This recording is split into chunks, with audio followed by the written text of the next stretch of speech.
They don't have our interests at heart. Everything's business, business, business. And as soon as we stand up against it and say, like, oh, well, I don't think they should do that, all the peons, all the people who have bought into it, they say, oh, well, if you take that away, the whole world's going to crash because, like, we can't live without that.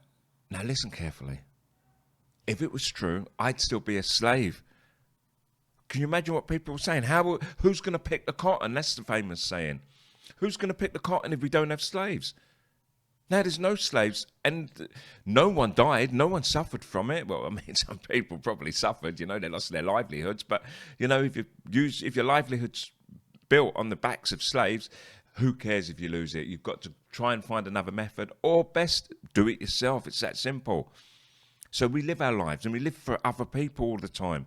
And if we live for ourselves with each other, that's all it takes to make a really fantastic change to the world that we're living in, because our mindset changes. It's not a case of us having to go to Palestine, for example, and like forming a line and saying to the Israelis, no, you can't come in. The Israelis don't care. They'll just blow everyone up as they're doing. Savage, evil government, small, you know, cabal of people. But unfortunately, and it's not about them being Jewish or not, Israelis, they've been trained since birth to hate the Palestinians as their leaders dictate.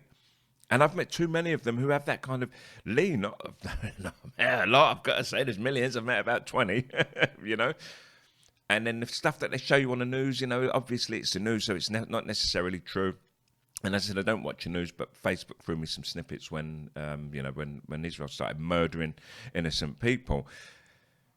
But if we change our mindset to that of, listen, we've all got to live together and we all start communicating, these things can't happen, because whether you believe in a connected or collective consciousness, I call it a connected consciousness, that's what makes the change.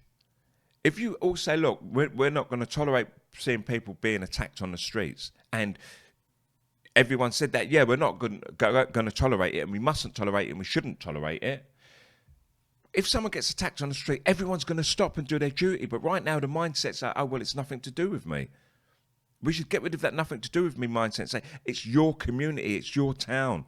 If the person's really fierce or big, call someone else, call some people, find another big person, go over. And if you can't physically stop the altercation, make sure that that person's aware that you're all watching, and some of you are willing to do something if he does, you know, step and try and attack this peace line. And we change our mindset, and it changes the people around us, because they know that they can't get away with it. And this is the thing about Israel, once again. If we had that mindset that, wow, no, we're not tolerating this, the world shouldn't be like this.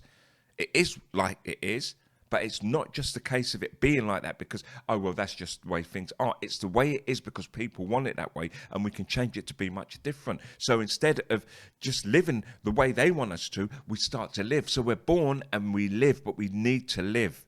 And then we die. And that's the end of everything.